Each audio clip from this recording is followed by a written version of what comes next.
हमारे ऋषियों ने ये खोज किया है कि जब शंख की ध्वनि होती है तो शंख की ध्वनि से इस प्रकार की किरणें निकलती हैं जो छोटे छोटे बैक्टीरिया और वायरस को समाप्त कर देती हैं।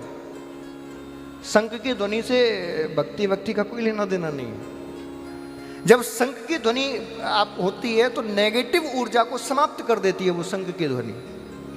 मेरी मत मानो, प्रैक्टिकल करो। कैसे करें महाराज जी? बोले जब आप बहुत ज़्यादा उदास हो, बहुत ज़्यादा मन हतोत्साहित हो जाए, कुछ काम करने का मन ना लगे और चारों तरफ निराशा का वातावरण हो जाए, तब 2 मिनट के लिए या तो शंख बजा लेना या सुन लेना, और आपका मन प्रसन्न ना हो जाए, मन से सारी नकारात्मकता खत्म ना हो जाए, तब मेरे से बात कर दो। शंख को बजाने का समय निर्धारित किया ऋषियों ने। क्या?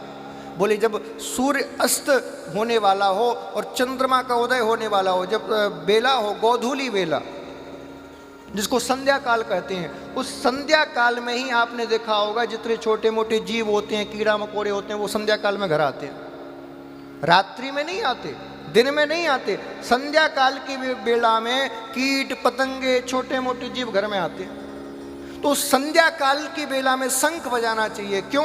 बोले शंख की ध्वनि के प्रभाव से एक तो छोटे छोटे बैक्टीरिया और वायरस जिनको हम अपनी आंखों से नहीं देख सकते, वो बैक्टीरिया और वायरस समाप्त हो जाएंगे और हमारे घर में पॉजिटिव ऊर्जा का संचार हो जाएगा। इसलिए शंख बजाया गया।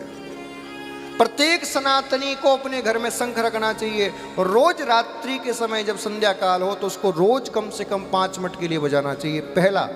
दूसरा, यदि कोई व्यक्ति तुतला कर बोलता हो, बोलने में दिक्कत आती हो, शब्द अटक जाते हो, हकलाता हो, रोज 15 से 20 मिनट शंख बजाना शुरू कर दे।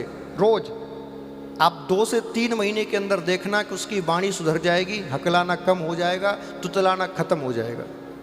रोज नियम से 15 से 20 मिनट शंख बजाए, वो हकलाना तुतलाना खत्म हो जाएगा। एक भस्म भी आती है इसके लिए, शंख के द्वारा बनाई जाती है। वो भस्म भी यदि उसके साथ सेवन की जाए तो उससे भी तुतलाना हकलाना खत्म हो जाता है। लेकिन करो तो सही। पहले के व्यक्ति इन सब, हमारे ऋषि बहुत बड़े वैज्ञानिक थे, उन्होंने छोटी छोटी बातों पर रिसर्च की और छोटे छोटे यंत्र बनाए, ऐसे यंत्र बनाए जो प्रत्येक व्यक्ति अपने घर में रख सके और अपना उद्धार कर सके, अपने जीवन का विकास कर सके। लेकिन हमने उनके वैज्ञानिक को समझा नहीं, उसको केवल धर्म समझा और आज का आदमी धर्म का मानता है।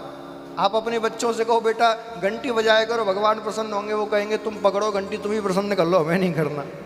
लेकिन जब उनको ये समझाओगे कि घंटी बजाओगे तो तुम्हारी पढ़ाई करने में मन लगेगा, तुम्हारा मन एकाग्र हो जाएगा, तुम्हारे ना कहते हुए भी वो घंटी बजाएगा। जब आप बच्चे को समझाओगे कि शंख को बजाने से डिप्रेशन खत्म हो जाता है, प्रेमिका ने धोखा दे दिया हो, मन उदास हो और शंख की ध्वनि सुना दी जाए तो प्रेमिका का वो प्रेम की वो पीड़ा थोड़ी कम हो जाती है। तो महाराज ऑफिस खोल के देख लेना, लाइन लग जाएगी प्रेमियों की शंख की ध्वनि सुनने के लिए।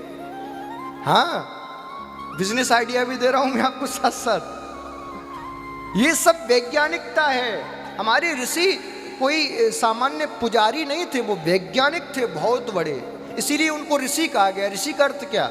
जो रिसर्च करे, जो अनुसंधान करे, वो ऋषि। इसीलिए बंधुओं आप सनातन को जानिए। हमने इसीलिए एक श्लोक दिया है, नारा आओ चलें सनातन की ओर।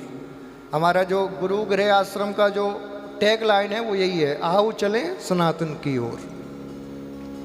क्योंकि जब तक सनातन की ओर नहीं लौटोगे भैया, कितना भी धन कमा लेना, कितने भी बड़े बन जाना, घूम फिर के आना ही पड़ेगा आपको। तब सब धन से परेशान हो जाओगे, तब कहोगे महाराज जी बहुत डिप्रेशन है, अब बताओ उपाय। इसीलिए शुरुआत से थोड़ा थोड़ा कर लीजिए तो डिप्रेशन को आपको जरूरत ही नहीं पड़ेगी, आपको चारों तरफ आनंद ही आनंद प्राप्त होगा।